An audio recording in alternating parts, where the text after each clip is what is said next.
some other moral or spiritual thing that you think you owe to other people.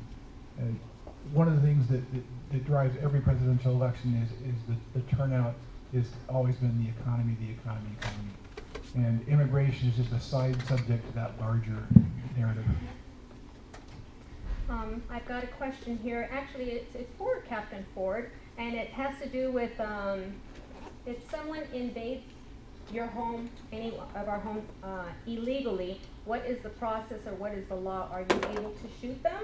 And the comparison, hold on, the comparison is, why can't border police shoot at ones breaking the law to enter U.S. soil? Okay, the bottom line is, I'll start by answering the first question. The answer is generally no. Just because someone, and we use the term invade, that's a loaded term. Someone breaks into your house, the only time you're allowed to shoot someone is when there's an imminent threat to yourself or someone else. You beat him to death with a baseball bat. If there's an imminent threat to yourself or someone else. The thing is, it's got to be in defense of person, not in defense of property. Okay?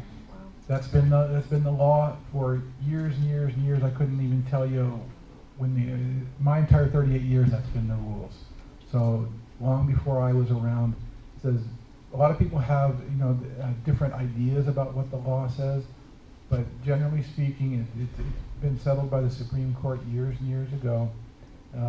There's different interpretations, different rules that come in, and it really depends on the exact facts and circumstances. Always, I tell you, we could eliminate all crime if we had the death penalty for every crime. You shoot them all, and you run out of criminals sooner or later. But we don't operate like that. Punishment is proportional to the act.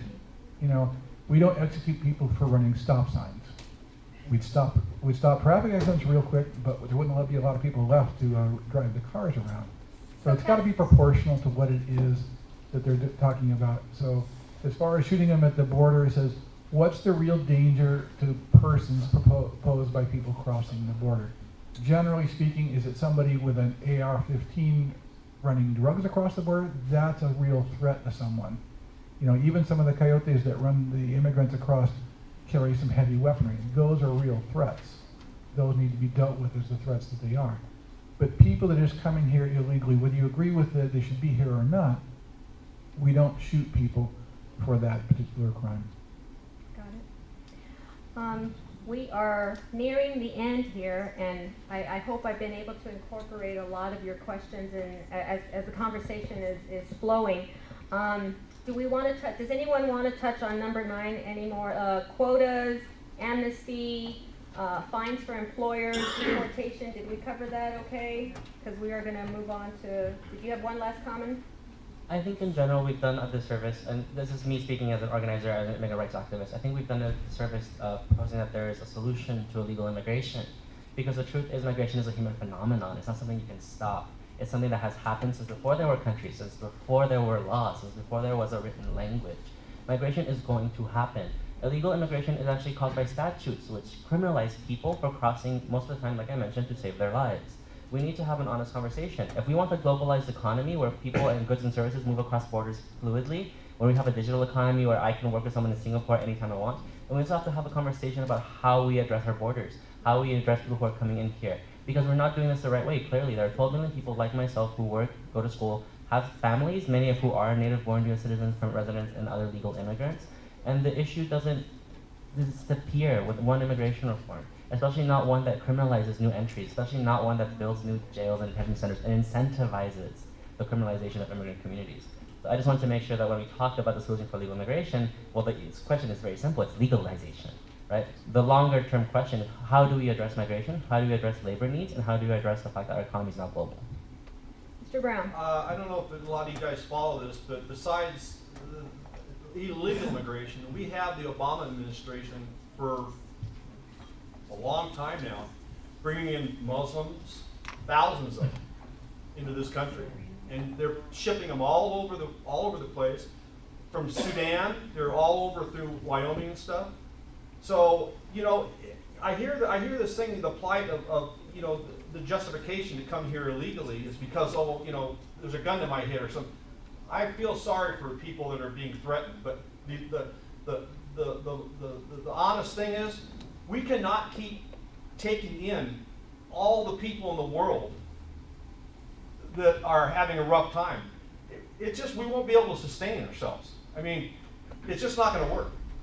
No matter how much you think they deserve it or whatever, we can't just keep taking in the masses from all over the world. So, Mr. Brown, can you clarify? I'm not clear on why you are interjecting religion into that discussion. Can you clarify a little bit? You mentioned Muslims, for example. Well, no, I'm just saying that people, I guess what, I missed the point. There's people waiting in line legally, and there's people crossing illegally, but our own Obama and his administration are bringing in people and bypassing everybody. They're bringing them in almost instantly now, like within months. So I guess I forgot to mention that. That was my point. That they're bringing these people in. There's nothing to do with it's not a religion. It's just they're getting even, brought in. They're not even have to go through the legal. As refugees? Yeah. Okay, you know what? I haven't even heard that. Okay, one last comment, Mr. Magallon, before we move on. You okay? Okay. So we are going to wrap up here with our last question, and that's very similar to an audience question.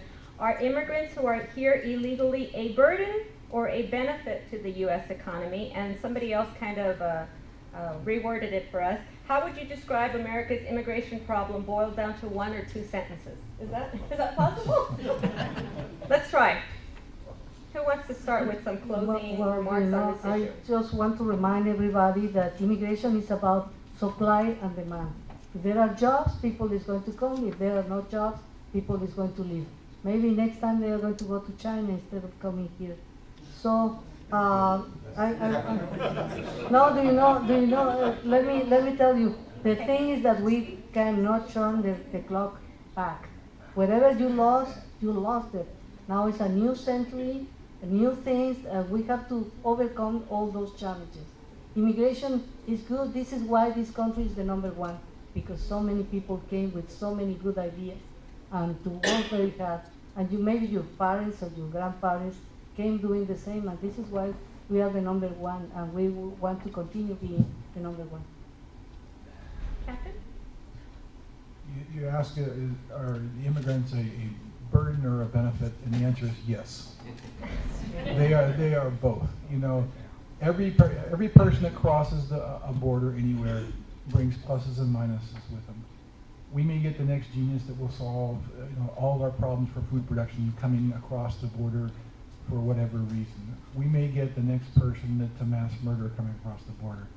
The thing to remember is these are human beings we're talking about here, and we need to look at it in that context. We're hearing a lot about numbers and economic impact, but every one of these people coming across the border is a person. They have a name, they have a story, and there is no one, they don't all cross because of jobs. They don't all cross because they're in danger. There's 1,000 reasons why people come to America. America's always been a place of opportunity for folks.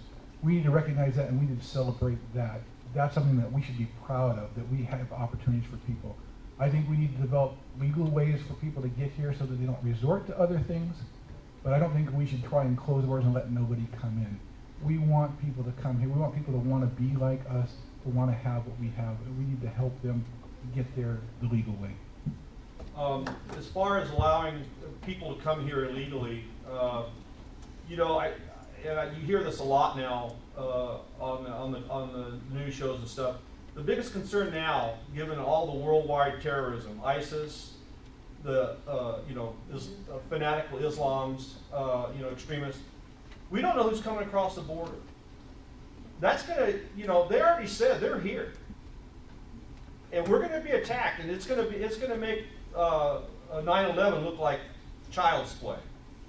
So that is why we need to secure our border, more so than stopping any negative effects from any so-called negative effects from illegal immigrants on the economy and stuff. Is the security issue, and nobody's really they don't see that, and that is a big problem. That's gonna rear its head, I guarantee you, And then everybody's going to be going, why did thousands of Americans get killed again? So a burden not just on the U.S. economy, you're saying, but on public safety. Oh, exactly. Okay, closing remarks, Mr. I have to Magayon? interject. It's important to bring up 9/11 because that is, I think, the archetypal example of a security threat to the United States. But actually, the 9/11 hijackers came here on visas. The United States government knew who they were. They had names. They were registered. So that's a flat lie. And I would also remind people that not just thousands of Americans, but dozens of undocumented immigrants who worked in the World Trade Center died that day. Dozens and hundreds of Muslims who were in those towers died that same day. So it's more complicated than what Mr. Brown is alluding Well, to. they already know. There's One at a time. Let's let Sorry. Mr. Magayon finish, and I think I saw a hand, and then we'll come back to you. So to summarize, I think America's immigration problem in like a two-sentence phrase is that it's a global economy but provincial politics, and that's essentially how we can break it down. We know that we need immigrants, we need people who are working, we need people who have children to keep the population at a stable level, so we can have Social Security, so we can have retirement and health insurance for everyone, and keep it sustainable. But we also know that at the local level, our politicians get a lot of leverage from pitting immigrants against working Americans, from pitting communities that essentially want the same things, have the same desires, have the same needs against each other for political purposes. Mr. Brown and then Ms. Okay, Galindo. as far as this thing about, well, the 9/11 guys came here on visas, that's all fine and dandy, but it's a known fact. The intelligence, U.S. intelligence knows that they're called other than Mexicans. They've been crossing our border for the last 5-6 years, and they're coming from the Middle East. They're coming from all these countries that are known haters of America. So to say that we're not gonna have a terrorist, we haven't had terrorists coming across our borders is naive. Ms. Galindo, let's wrap up with your comments, and I'm So, Mr. Brown, are you saying that you prefer Mexican undocumented immigrants? What's that? You prefer Mexican undocumented workers to Terrorists? extremists, terrorists. Did you see? No, I just want to make a recommendation. Look, guys, every story has two sides. I would recommend that once in a while, change the channel from Fox to MSNBC, and from MSNBC to Fox, and then we can have a clear understanding what the other person thinks, because every coin has two sides. Thank you. So you know what, Lilia, Ms. Galindo here is making an excellent point. I want you to look at these four panelists. It took a lot of bravery, courage, and honesty to come and speak their mind. I don't think anyone held back, and I want you to look at them. They are the face of the Antelope Valley. Our Antelope Valley is a diverse, colorful, I dare say, and dynamic community that continues to thrive, especially when we have these types of discussions. And on that note, I will reintroduce our president, Denise Latanzi, who will offer some closing remarks.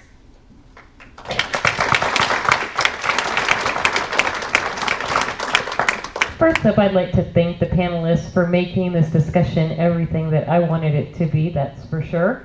Open dialogue is difficult sometimes, so I want to also thank you guys for being in the audience and asking your questions and being so smart about it. So give yourselves a hand for that. Good job.